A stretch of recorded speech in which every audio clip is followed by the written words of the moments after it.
Merci. Alors, comme on disait tout à l'heure, c'est effectivement une édition un peu particulière qu'on a essayé, on va dire, d'augmenter, si c'est le terme qu'il faut utiliser. Donc, je ne me suis pas présenté, moi je suis Antoine Lamarche. Tout à l'heure, Antoine Jean m'a présenté. Donc, je suis le directeur de la structure, donc l'association Digitale Aquitaine, qui couvre l'ensemble des domaines d'excellence, dont IA Data Science, dont c'est aujourd'hui, on va dire, la grand-messe. Donc cette année, on a changé, on a augmenté, comme je l'ai dit tout à l'heure, cette session Data Aquitaine avec la possibilité, donc on s'est parlé avec les autres clusters du numérique à Poitiers, Limoges et Pau pour reprendre le signal. Donc cette année, on a 3 signals pour les différentes présentations. Donc en principe, on doit pouvoir échanger directement avec Poitiers, Limoges. Ah ben voilà, ils sont là, parfait. Bonjour à tous, vous m'entendez ? Ça bouge. Oui, très bien.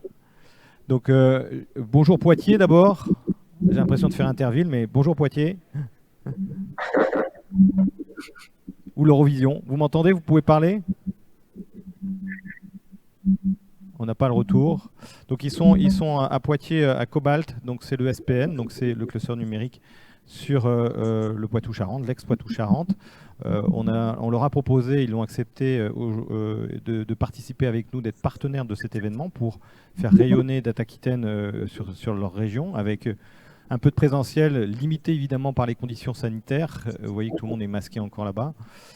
Donc merci Poitiers. Donc on est aussi à Limoges. Donc je vois Raphaël. Donc là c'est la Liptique. Raphaël, essaye de parler, toi, si tu peux. On t'entend, mais c'est un peu. Il y a un peu d'écho. Donc merci d'être là aussi. Donc là on est à Esther. Donc c'est la technopole de Limoges. Avec aussi la volonté de rayonner sur la partie de Limoges, donc des acteurs qui sont positionnés à Limoges et qui aussi travaillent sur ces sujets-là. Et pour finir, on a Pau. Donc à Pau, on est à Hélioparc. Donc là où ils reprennent l'intégralité de nos signaux. Et Pau, on entretient des relations particulières puisqu'il y a IA Pau, comme on disait tout à l'heure. On est aussi partenaire du IA Pau.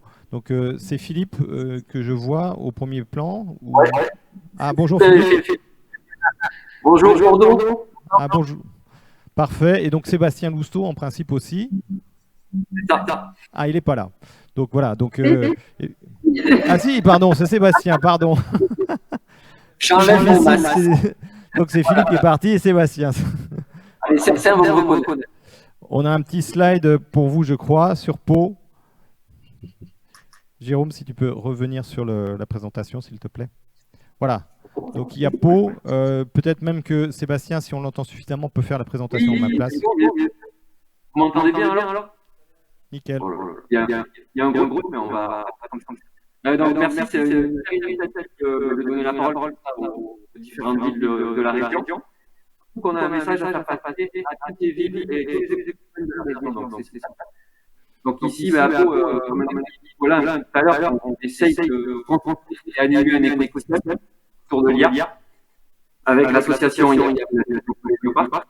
On travaille même dans la même à animer le festival qui a 3 éditions 2018, 2019, 2020, réuni jusqu'à 700 personnes en 2020 en plein confinement. Donc c'est vraiment des belles réussites. Et cette année, on a décidé de changer un peu le format avec cette année 4 événements qu'on va réaliser autour de l'objectif de réunir ensemble des experts, des chercheurs de l'IA, des entreprises, des étudiants.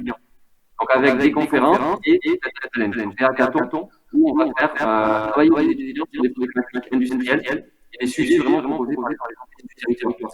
Et donc après le premier challenge qu'on a réalisé il y a 2 semaines, avec plus de 100 étudiants qui sont venus s'affronter sur le sujet industriel, on continue du coup cette année avec 2 événements au mois de mai et au mois de septembre sur des sujets techniques et sociétaux de l'IA.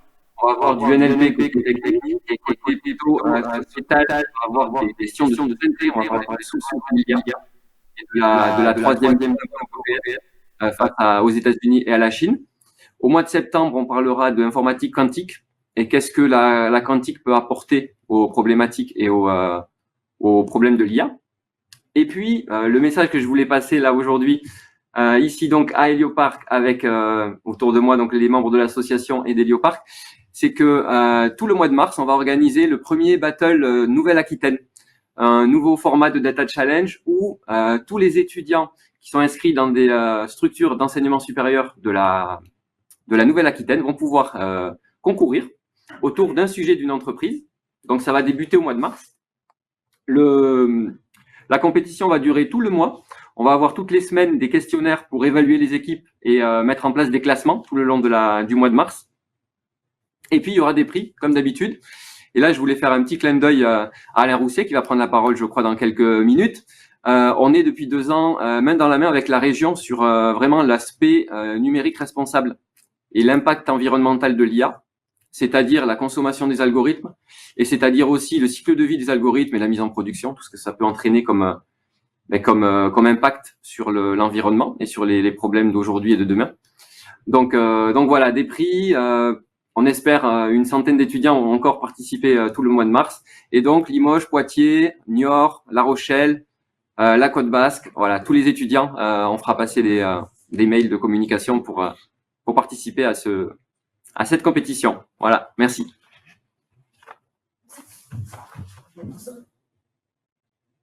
J'ai aucun retour du coup. J'ai pas de retour pour le moment pour pas qu'il y ait d'écho. Et donc effectivement, on attend Alain Rousset qui doit venir prendre la parole quelques minutes avant le lancement officiel, on va dire, des présentations. Donc merci Sébastien. Donc si on peut revenir sur Poitiers et Limoges, ce serait top si on pouvait les entendre. Alors, est-ce que Poitiers, vous m'entendez? Vous pouvez parler.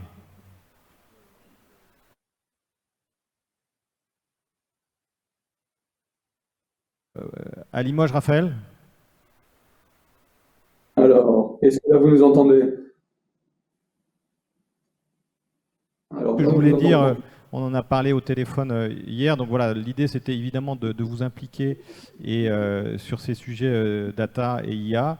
Et évidemment, si vous avez des sujets à nous pousser ou inversement, nous on soit relais de ces initiatives, évidemment on sera ravis de vous accompagner et de soutenir les initiatives en la matière. L'idée, c'est d'arriver effectivement. Alors, c'est presque une opportunité aujourd'hui, la contrainte sanitaire, puisque effectivement, jusqu'à il y a peu, on va dire avant Covid, on utilisait peu ces outils de diffusion large. Donc aujourd'hui, voilà, la contrainte nous a forcé à être créatifs. Et aujourd'hui, on a pu mettre en place ce système hybride qui n'est pas complètement parfait encore, sur lequel on va progresser. Et puis demain, on essaiera d'étendre, si on le peut, à d'autres villes qui nous permettront voilà, d'avoir un rayonnement encore supérieur. Donc là, dans mon principe, il devait y avoir Alain Rousset qui ne devrait pas tarder. En attendant, donc, on peut continuer. Oui, pardon, vas-y Antoine. Oui, reviens sur la presse, s'il te plaît, Jérôme. Voilà, donc oui, on a présenté IAPO. Donc sur IAPO, en tout cas, vous avez entendu l'appel de Sébastien. Ça fait très plaisir, en tout cas, de vous voir dynamique aussi sur la partie Data Challenge. C'est un bon moyen de faire pousser des sujets aussi. On l'a vu avec AI4 Industry aussi. Quand une entreprise arrive et qu'elle propose un challenge et que les étudiants se creusent la tête pendant plusieurs jours dessus, généralement c'est créateur de valeur. Et donc on va forcément diffuser l'information. Pour la petite info, donc Eliana qui est sur Pau et qui fait partie, donc qui est à la fois dans l'association et qui travaille pour Capgemini à Pau, fait partie du domaine d'excellence. Donc n'hésitez pas, en tout cas les sociétés de la région Pau, Limoges et Poitiers également, à rejoindre notre événement de Domex. Et puis on peut être créatif sur le format. On peut imaginer des ateliers en local, et puis on peut imaginer aussi d'amener l'équipe Digital Aquitaine dans les autres villes. On a fait principalement des événements sur Bordeaux pour l'instant, mais il faut qu'on arrive à changer un petit peu ces formats.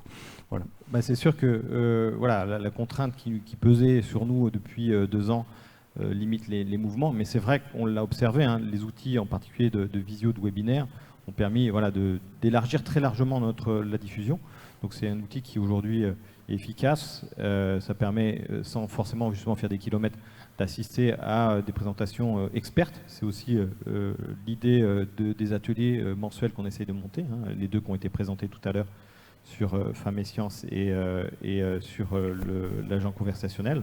Donc ça permet assez simplement de se connecter et d'assister à des présentations expertes par justement des personnes qui se déplaceraient pas forcément. Mais si effectivement on peut sur certains points se déplacer, on le fera évidemment. Bien, merci. Ah voilà, donc Alain Rousset, je l'annonce, mais il n'est pas encore là, donc il va revenir en arrière. Tu peux passer au slide d'après, ouais. Il y a un slide d'après. On va en profiter Ah, ça y est, Poitiers est disponible. Ah, Poitiers peut parler. Bonjour, vous entendez Antoine? Bonjour, merci. Alors c'est parfait, ça va être le bon timing. Comme Alain Rousset est en retard, on pourra justement vous faire intervenir quand il sera là. Donc c'est nickel. Et on a réglé le problème d'écho chez Raphaël à Limoges ou pas? Vas-y Raphaël. Que là, vous Ah c'est mieux, oui. On va forcer un peu, mais c'est mieux. Parfait. Très bien. Donc normalement il ne devrait pas tarder. Il avait quelques minutes de retard, donc on peut revenir sur la présentation si tu veux bien, Jérôme. Donc vous l'avez remarqué à l'accueil, vous avez quelques numéros donc de ActuIA. On vient de signer un partenariat avec ActuIA pour un partenariat de visibilité. Donc nous aurons la possibilité de proposer donc des articles à ActuIA et en échange nous allons faire connaître ce magazine. Donc c'est un magazine qui sort 4 fois par an et qui alors pas forcément à date, là le dernier je crois qui est sorti en début d'année, donc sur la démocratie à l'heure du numérique. C'est un magazine qui est assez complet, qui fait vraiment des dossiers assez poussés. Donc je vous invite à vous connecter au site et puis à en prendre un à la sortie évidemment pour avoir la version papier. Donc merci à eux, merci de leur soutien et je redonne la parole à Antoine du coup. Merci Antoine. Donc c'est vraiment la partie de claquette entre les deux, Antoine. Effectivement, oui, donc on a passé un accord avec ActuIA qui était déjà soutien de Dataquitaine l'année dernière. Donc je crois qu'il n'y a pas beaucoup de magazines qui traitent des sujets sur l'IA en France. Donc c'est un magazine papier, vous l'avez compris. Hein, donc quelquefois il faut matérialiser les choses qui paraît effectivement 4 fois par an. Donc voilà, c'est aussi dans la dynamique un peu nationale qu'on a souhaité donner en termes de visibilité. Tout à l'heure, tu as parlé de France Hub IA, avec qui on collabore pas mal aussi. On fait partie, je ne sais pas si c'est le copil, tout au moins de la partie connaissance, où il y a des rendez-vous qui sont tous les mois ou tous les trimestres, pour voir justement tout ce qui se passe en termes d'actualité et puis de projets sur l'IA, à la fois en France, mais bien sûr aussi à l'international, la visibilité aussi à l'international, de prendre connaissance, comme Nicolas ou Étienne ont pu le dire, des projets européens, et il y en a beaucoup, parce que ces sujets-là sont évidemment en progression constante, et essayer de se positionner, parce qu'on l'a dit aussi, le Domex est quand même encore très jeune, mais on a beaucoup d'énergie, beaucoup d'entreprises qui sont à bord. Donc l'idée, c'est évidemment de profiter de ces opportunités au fur et à mesure qu'elles se présenteront.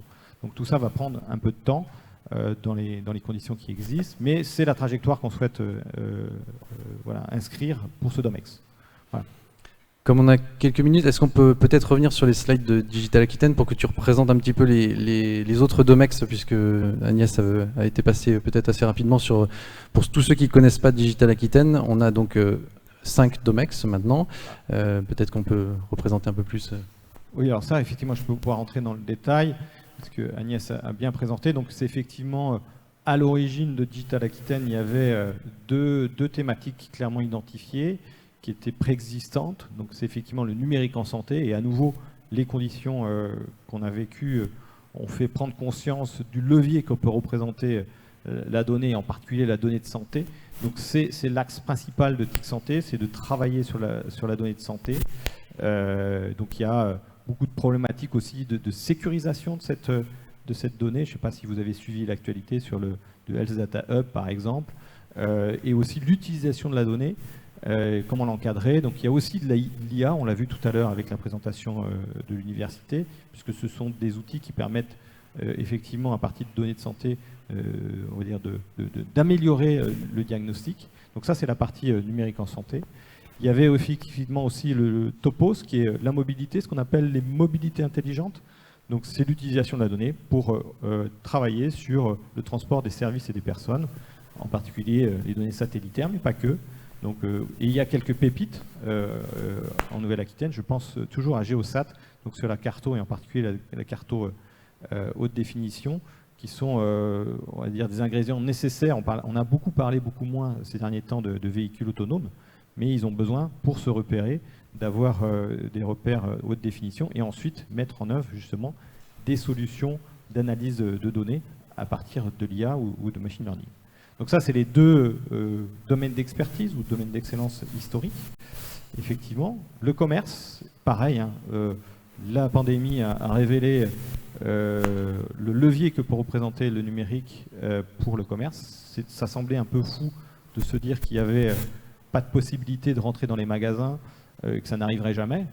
Et ben, l'histoire nous a montré que c'était possible et qu'à ce moment-là, le seul levier de business et tout simplement d'existence du commerce était de la visibilité online avec des outils effectivement de captation de données et d'exploitation et aussi d'établir un lien avec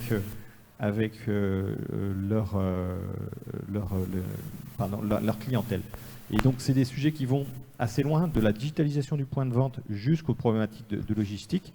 Donc ça permet de mettre en exergue aussi le fonctionnement de Digital Aquitaine qui travaille sur une notion de transversalité. Il ne faut surtout pas voir ces domaines d'expertise comme des silos. Justement, l'idée, c'est de faire éclater les silos et que tout le monde puisse travailler ensemble. Il y a Data Science en est l'illustration, puisque c'est l'utilisation de la donnée au service d'un certain nombre de marchés. Donc Club Commerce Connecté. Et effectivement, la naissance avant... il y a Data Science, de Smart 4D, donc, qui travaille sur la digitalisation des process industriels. Et donc là, il y a beaucoup, on en a beaucoup parlé, c'est pareil. C'est peut-être un petit peu moins en haut aujourd'hui des buzzwords d'usine du futur ou usine 4.0. Mais on parle vraiment de l'utilisation de la donnée dans les process industriels. Comment aujourd'hui, à partir d'outils de simulation, réalité virtuelle, réalité augmentée, augmenter, c'est pareil, les capacités des usines à produire, mieux produire et plus facilement.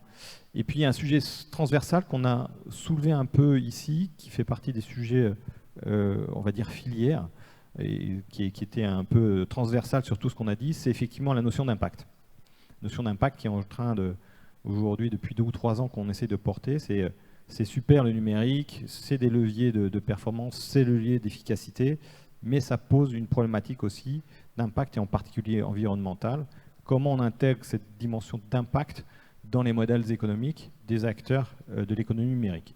Donc c'est un sujet qui est central, on en a parlé avec Nicolas, avec Étienne, donc ce sont des sujets qui sont aujourd'hui nécessaires d'aborder, puisque ça va être, que ce soit sur la société civile ou on le voit dans l'encadrement des programmes européens ou la nécessité de prendre cette dimension d'impact en considération, puisque ça sera nécessaire dans les modèles économiques, sinon il n'y aura pas d'évolution possible des sociétés. Donc voilà, ça c'est vraiment des sujets transversaux. Je ne dois pas m'arrêter, mais il faut qu'on parle de cybersécurité. Justement, je vais te passer la parole, Nicolas, c'est peut-être pas sur la cyber. Non, mais je peux faire des claquettes aussi. Non, mais j'ai pensé à quelque chose en vous écoutant parler. On a parlé au début de problèmes d'acculturation, de compréhension d'un certain nombre de choses, de formation. En ce moment, l'Université de Bordeaux et INRIA font un peu la promotion de 2 MOOC que je vous encourage fortement à suivre. Alors, on imagine que l'essentiel du public de la journée connaît déjà beaucoup de choses sur l'IA, les données, mais enfin, il y a peut-être quand même des choses à apprendre dans ces 2 MOOC. Et puis surtout, vous, professionnels de l'IA des données, vous êtes peut-être en contact avec des gens, soit des jeunes qui n'ont pas eu forcément énormément de formation sur ces sujets, ou alors des clients potentiels à qui vous essayez d'expliquer ce que vous faites et où en face c'est compliqué parce que les gens n'ont pas forcément le background nécessaire. Donc ces 2 MOOC, il y en a un qui s'appelle Objectif IA qui a déjà été suivi par plus de 180 000 personnes aujourd'hui, donc c'est assez énorme. C'est un MOOC qui dure je crois 4 à 6 heures et donc qui est fait Alors il est sur la plateforme, je ne sais plus laquelle, Open Classroom, celui-là. Et puis le deuxième, qui s'appelle l'intelligence artificielle avec intelligence, il dure un peu plus longtemps, c'est plutôt une dizaine d'heures, et celui-là a été fait notamment par deux chercheurs qui sont membres du Centre INREA de l'Université de Bordeaux, donc Frédéric Alexandre et Thierry Virville. Et puis vous trouverez aussi sur l'excellent blog Binaire, qui est un blog sur tout ce qui est numérique et qui est hébergé par le journal Le Monde, vous trouverez un article qui est consacré aux différents MOOC qui existent pour se former à l'intelligence artificielle et qui explique un peu le contenu de ces deux-là que je viens de citer, donc Objectif IA et l'intelligence artificielle avec intelligence, et puis qui parle d'un ou deux autres, je crois. Donc voilà, c'était petit moment publicitaire, mais qui, je pense, est utile dans le contexte où, comme on l'a dit plein de fois, il n'y a pas assez de gens qui comprennent tout ce qu'il y a derrière tous ces sujets. On ajoutera les liens sous les vidéos de replay éventuellement. Et si vous allez sur le compte Twitter de l'Université de Bordeaux, vous retrouverez l'actu qui parle de tout ça. Merci Nicolas. On attend. Non, mais on peut peut-être dire. Donc l'année dernière, vous avez donc déménagé à la Cité du Numérique, donc de Bordeaux. Alors tu peux peut-être juste nous représenter un tout petit peu la Cité du Numérique et quels sont les acteurs qu'on retrouve dans ce beau lieu qui est pas très loin d'ici, à Bègles. Donc. Tout à fait. Donc Digital Aquitaine, l'association, mais comme d'autres, on y retrouve la French Tech, on y retrouve, je pense maintenant une cinquantaine d'acteurs du numérique. L'idée de la cité numérique était de faire un bâtiment qu'on dit totem, qui va rassembler un certain nombre d'écosystèmes avec ce fil conducteur qui est effectivement le numérique. Donc la cité numérique est opérationnelle maintenant depuis 2 ans, nous on n'y est installé que depuis avril. C'est l'ancien tripostal de Bègles, pour ceux qui sont des anciens Bordelais ou Béglais, qui a été entièrement revu, effectivement, et qui concentre aujourd'hui un certain nombre de j'allais dire talent, sans parler de talent, mais de forces vives sur le numérique. Donc vous allez y retrouver effectivement aussi des écoles, vous avez l'école Saint-Plon, vous avez le lab de Microsoft qui s'est installé là-bas, vous avez un certain nombre d'entreprises phares de l'économie numérique, vous avez Loasso, vous avez OnePoint, vous avez la division IT de Sanofi qui pilote l'intégralité des systèmes d'information pour le monde. Donc voilà, c'est vraiment aujourd'hui un creuset où on va retrouver toutes les personnes qui travaillent sur le numérique et qui vont essayer de se rassembler sur place. Donc il y a un début d'émulation, évidemment, qui a été un peu, c'est pareil, atténué par les contraintes sanitaires, tout simplement parce qu'il y a moins de monde, puisque il y a beaucoup de télétravail qui s'est installé. Mais voilà, on sent une dynamique et effectivement, nous on est installé là-bas, on essaye aussi de... Il y a Unitech, j'oublie bien sûr Unitech qui sont nos hôtes, qui sont sur place aussi, avec la possibilité de monter sur place des ateliers ou des événements. Donc, il y a une pépinière aussi de start-up. Oui, absolument. Il y a l'incubateur de Unitech. Donc voilà, il y a vraiment beaucoup de, on va dire, d'acteurs qui se sont installés sur place. Donc d'ailleurs, si vous voulez passer, nous, on y est au moins 2 fois par semaine là-bas. Donc il suffit de faire coucou et on vous accueillera bien volonté pour vous faire visiter la cité numérique. Donc ça, c'est effectivement un passage important. Alors, je me suis coupé, je voulais juste aborder la cyber, parce que c'est un sujet, c'est pareil, on parlait au-delà de l'impact, et puis après, je vois que le temps tourne et on sera obligé de glisser sur les présentations. Peut-être qu'on reviendra en arrière pour quand Alain Rousset sera sur place. La cyber, c'est un sujet très important pour nous, qu'on a senti monter, parce que la donnée, comme tu disais, Antoine, il y en a partout. Qu'est-ce qu'on en fait? Est-ce qu'on l'utilise complètement? Mais avant tout, comment on la protège? On voit que ça a été multiplié par 4. On a fait, il n'y a pas très longtemps, un atelier avec l'ANSSI et le CLUSIR. Les chiffres sont juste hallucinants en termes d'évolution des attaques, quelles qu'elles soient. Il n'y a plus aucun respect, en particulier sur la partie, on parlait de numérique en santé, blocage d'hôpitaux, etc., etc. Donc c'est les 2 sujets vraiment sur lesquels on essaye d'avancer de façon la plus transparente possible, la plus transversale. Donc c'est la notion d'impact, la notion de cybersécurité. Et puis après, vous le savez, c'est le sujet des talents, et puisqu'effectivement il y a une déficit chronique sur les talents. Voilà, donc je vais m'arrêter là, parce que je pense qu'on a bien dépassé. On pourra peut-être commencer les différentes présentations et on reviendra en arrière, si nécessaire, pour l'intervention d'Alain Rousset. Ok. Merci pour ces différentes présentations. Ça vous donne un bon aperçu de l'ensemble de l'activité sur toute la région. Merci à nos correspondants locaux pour ces présentations. On va tout de suite donc commencer cette journée qui est très chargée, hein. Donc on a 33 présentations en 3 streams parallèles. Donc on commence avec une première session donc, de 10h à 10h30 avec Hello Work, Amplitude Laser et Bordeaux Métropole. Donc la salle principale, c'est celle-ci. Vous avez une autre salle qui est au fond, un petit peu plus loin, et vous avez la salle à l'entrée sur la droite. Donc toutes ces différentes sessions sont diffusées sur 3 streams vidéo différents. Vous pouvez les retrouver donc sur la page live qui est sur le site dataquitaine.com.